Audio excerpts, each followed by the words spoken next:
Il y a 300 ans, une inondation catastrophique a détruit le monde, ne laissant que des îles éparpillées, séparées par un océan infini.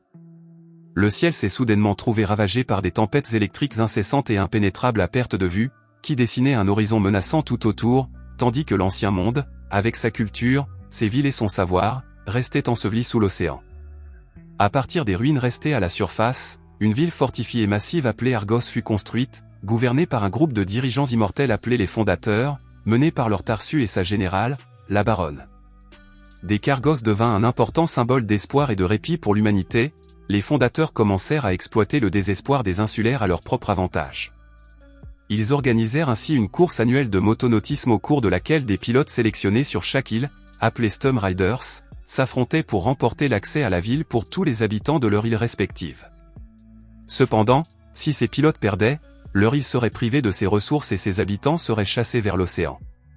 Un jour, sur l'île de Fig, un jeune garçon nommé Neb admirait une affiche avec la prime offerte pour un légendaire cavalier de la tempête appelé Amered. Qualifié de criminel par les Fondateurs pour avoir osé piloter son bateau dans la tempête à la recherche des secrets qui se cachaient au-delà de l'horizon et avoir disparu dans les nuages. Pendant ce temps, depuis Argos, des publicités accrocheuses pour la course annuelle étaient diffusées, encourageant tout le monde à s'inscrire. Tout en aidant leur père, Neb et sa meilleure amie Anna passaient du temps ensemble. Inspiré par cette histoire, et dans l'espoir de trouver une existence pleine de sens au-delà de l'horizon voilé par la tempête, le père d'Anna décida d'utiliser la course comme couverture pour son entreprise secrète. Il s'inscrivit, se prépara pour la course, fit ses adieux et partit en compagnie de quelques autres pilotes venus d'autres îles. La course débuta avec un commentateur enthousiaste d'Argos qui rapportait les développements à l'élite au pouvoir. Les pilotes se disputaient la position au milieu du chaos et de la destruction. Puis, alors que la course vers la victoire se poursuivait sous les yeux horrifiés du public et du commentateur, un pilote nommé Lazare fit défection et se dirigea droit vers l'horizon orageux. Sur l'île de Fig, Anna retenait son souffle, inquiète et effrayée pour la sécurité de son père, écoutant le compte-rendu du commentateur à la radio avec Neb et son père Nicolas. En observant l'issue désastreuse depuis leur haute tour, les Fondateurs poussèrent un soupir de soulagement tandis que le cœur d'Anna se brisait à jamais.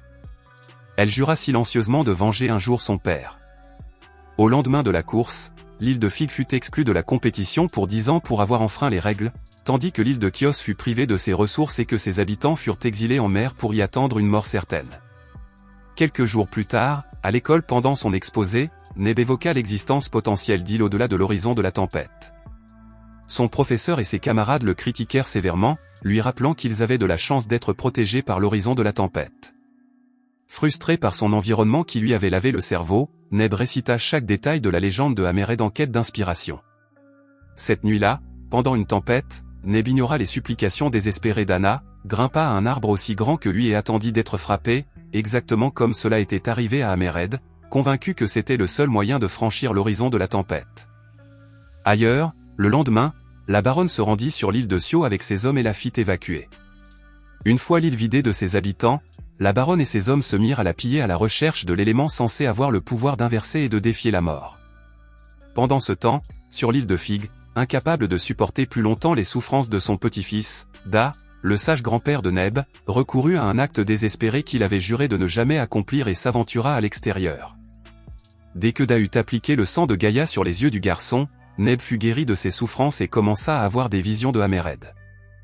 Après une recherche approfondie, la Baronne retourna à Argos et informa les Fondateurs que, malgré des recherches minutieuses, il n'y avait aucune trace de l'élément sur l'île de Sio, leur rappelant qu'ils n'avaient plus qu'une réserve suffisante pour une décennie. Acculés, les Fondateurs envisagèrent un instant de s'emparer des plus de 2000 îles restantes, d'asservir leurs habitants et d'explorer ces terres à la recherche de l'élément dont ils avaient désespérément besoin pour conserver leur immortalité. La Baronne leur rappela qu'ils seraient nettement en infériorité numérique dans une bataille contre les nombreuses îles. Pendant ce temps, sur l'île de Fig, alors qu'il se remettait chez son grand-père, Neb continuait d'avoir d'autres visions qu'il ne comprenait pas et Da le réconfortait. À Argos, Lord Tarsu reçut un rapport décevant et entra en colère, ordonnant d'envoyer tous les espions sur chaque île autour de l'épave pour le retrouver. Quelques jours plus tard, Nicolas alla chercher Neb mais resta perplexe en entendant son père faire une prédiction menaçante. Le lendemain, alors que se répandait la nouvelle de l'inexorable exploration des Fondateurs, Neb suivit Anna malgré la crainte d'être tombée dans un piège. Elle l'emmena là où les restes du bateau de Amered avaient été découverts. Les deux enfants furent rapidement capturés par les soldats et présentés à la baronne.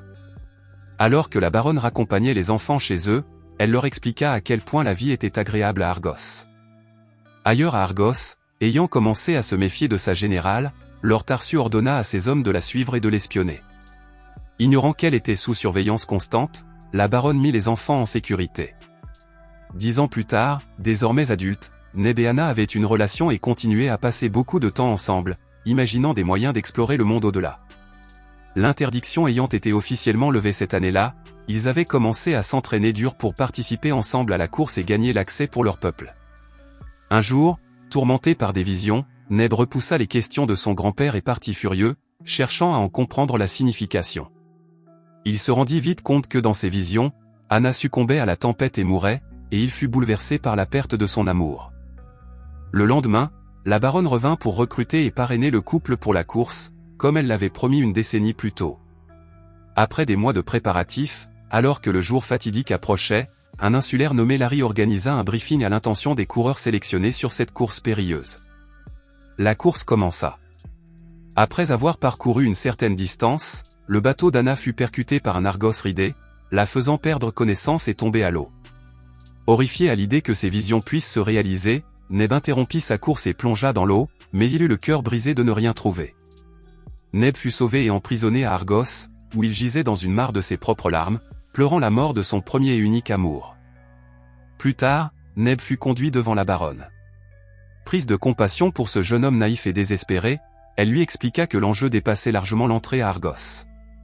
Elle lui raconta la véritable histoire des fondateurs, de l'élément appelé « sang de Gaïa », qui garantissait l'immortalité, du fait que Améred n'était autre que Sécu, un fondateur qui s'était rebellé, et du fait que son grand-père Da savait tout. Neb fit comme on le lui avait conseillé, mais dès qu'il arriva à Fidisland, il s'en prit à Da. Toujours en deuil après la mort d'Anna, Neb planta un arbre en son nom. Dans l'espoir de mieux comprendre la situation, il parla avec son père des histoires de Da, puis, une fois calmé, il discuta avec Da de sa remarque. Quelques jours plus tard, Neb prit l'arbre d'Anna et se rendit à Argos pour attendre la deuxième manche de la course. Là, il vit le pilote d'Argos qui avait tué Anna. Une infirmière nommée Maya fut envoyée par Neb pour soigner ses blessures. Neb élabora un plan, s'approcha de Larry et en définit les détails. Il se mit alors en route pour la dernière manche de la course. Quelques minutes plus tard, Neb remporta la dernière manche et s'assura l'accès à son île. Cependant, à la grande surprise de tous, Neb ne s'arrêta pas là. Voyant cela, Tarsu, furieux, s'approcha de la baronne et commença à l'interroger. Alors que Tarsu préparait une attaque contre Fidisland, Neb exécuta son plan à la perfection en utilisant la boussole de son ancienne clé et se faufila à Argos. Là, il tomba sur la baronne, qui lui révéla que Da était en réalité la légende connue sous les noms de Sécu et Améred, et qu'elle aussi avait des visions. Plus tard, Tarsu fit appeler la baronne. Dès son arrivée, elle fut choquée de voir qu'il avait tué tous les autres membres des fondateurs d'une flèche. Alors que Tarsu poursuivait son discours, il aperçut au loin les nombreux bateaux menés par Neb et entra dans une rage folle.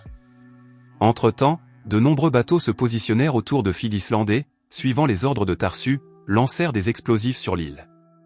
Neb, Nicolas et ses hommes pilotèrent les bateaux en échappant habilement aux explosions. Utilisant la tempête pour la traverser comme Da le lui avait conseillé, Neb rejoignit la salle de contrôle de l'autre côté de la ville.